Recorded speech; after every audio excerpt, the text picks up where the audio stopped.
बैसाख के महीने में मात्र अगर 5 बेलपत्र और मट्टी के पात्र में रखा हुआ जल, मट्टी के पात्र से मतलब है कलश, जो माटी का जो कलश होता है आपके घर में जो रखा हुआ है, ये जरूरी नहीं है कि वो नया ही खरीदना पड़ेगा। आवाज सेट नहीं होगा। ये जरूरी नहीं है कि वो आपको नया ही कलश खरीदना है, नया ही आपको लेकर आना है या नया ही आपको लेकर आओ। आपके घर में जो मट्टी का कलश रखा हो,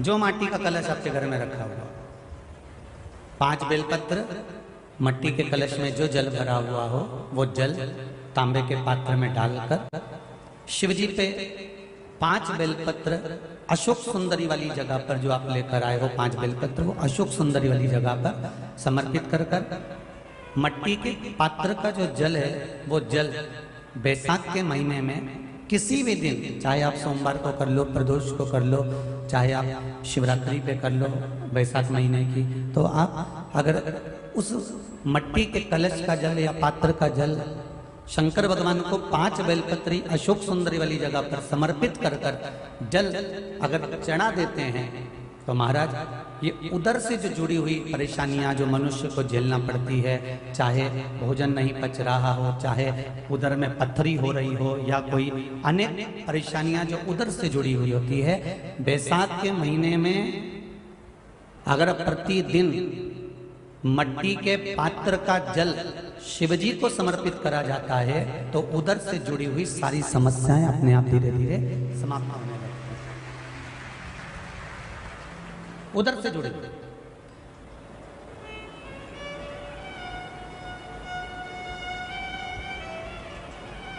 और जितने भी लोग कथा श्रवण कर रहे हैं,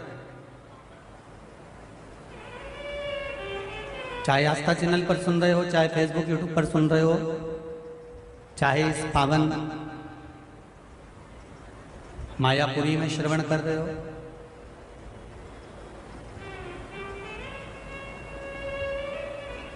बैसाख के महीने में बेलपत्री की जड़ के नीचे, बेलपत्री के वृक्ष के नीचे 1 लोटा पानी चढ़ाने का नियम बनाओ। रोज नहीं चढ़ा सकते, सोमवार की सोमवार चढ़ाओ। सोमवार को नहीं चढ़ा सकते तो प्रदोष के दिन चढ़ा लो।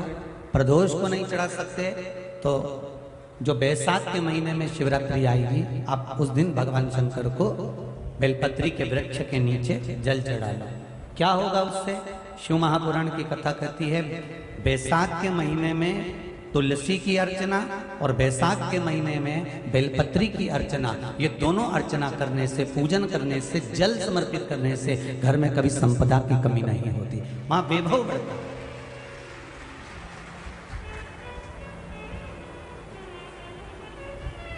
वहां संपदा की कोई कमी नहीं आती, वहां वैभव बढ़ता है। महाराज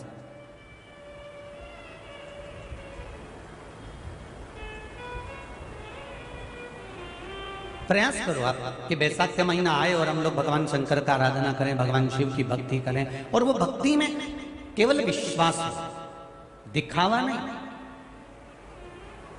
आपको पहले भी कथा में कहा कि भगवान को ना तो ढोंग पसंद है ना प्रपंच पसंद है।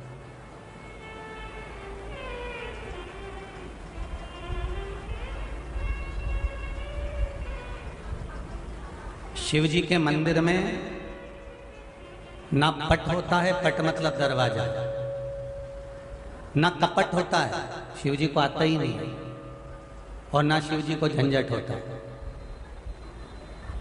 ना पट है, ना कपट है और ना झंझट है। शिव को यह प्रिय है ही नहीं।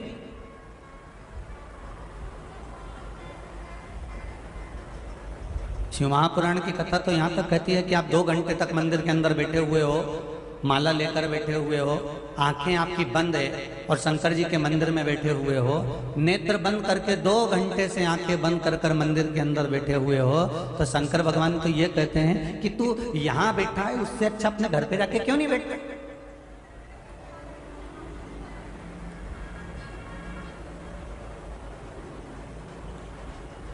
पहले भी कथा में कहा, राम मंदिर में बैठने की जगह होती है, कृष्ण मंदिर में बैठने की जगह होती है, देवी जी के मंदिर में बैठने की जगह होती है, सारे देवी देवताओं के मंदिर में बैठने की जगह होगी, पर शिव जी का जहां गर्भगृह होता है उसके अंदर बैठने की जगह नहीं होती है, क्योंकि लोग इतना पानी ढोल कर जाते हैं कि साड़ी में ऊंची कर कर धीरे से जल चढ़ाना पड़ता है।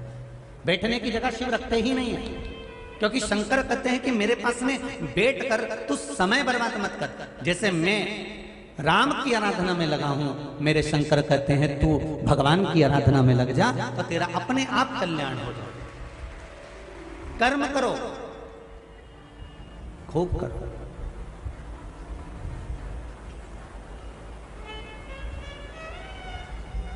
कर्म करते करते आप भगवान का भजन करो, कर्म करते करते भगवत स्मरण करो, कर्म करते करते भगवत नाम कीर्तन करो, कर्म के साथ में जोड़ दो।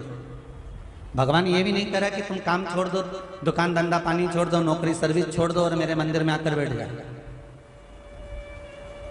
राजा भर्तरी जब ठोकर खा गए तब हरिद्वार आ गए। ध्यान देना जरा,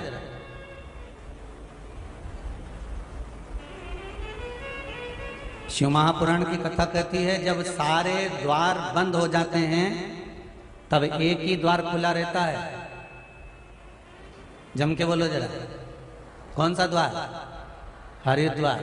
सारे द्वार जब बंद हो जाते हैं, घर के लोग धक्का दे दें, अपशब्द कह दें, ताना दे दें, गाली दे दें, आड़ा टेढ़ा बोल दें और फिर लोग नी पूछें और आड़ा टेढ़ा कहकर जब घर से निकाल दें और जब सब तरह से धक्के मिलते हैं और व्यक्ति जब आखिरी में घबरा जाता है, तब जाकर अंतिम बिंदु में फिर वो किसके द्वार जाएगा? तो भगवान कहते हैं कि जब सबके द्वार बंद हो जाएं, परिवार के द्वार बंद हो जाएं, कुटुंब कबीले के द्वार बंद हो जाएं, नाते रिश्ते वालों के द्वार बंद हो जाएं, तब तेरे लिए मैंने एक द्वार बनाकर रखा है जिसका नाम है हरिद्वार। तो यहां आ जाना, मेरी शरणागति में।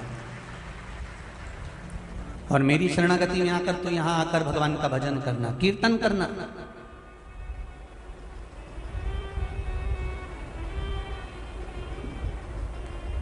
आज सवेरे जब हम मॉर्निंग वॉक करने के लिए गए, गंगा स्नान के लिए जा रहे थे,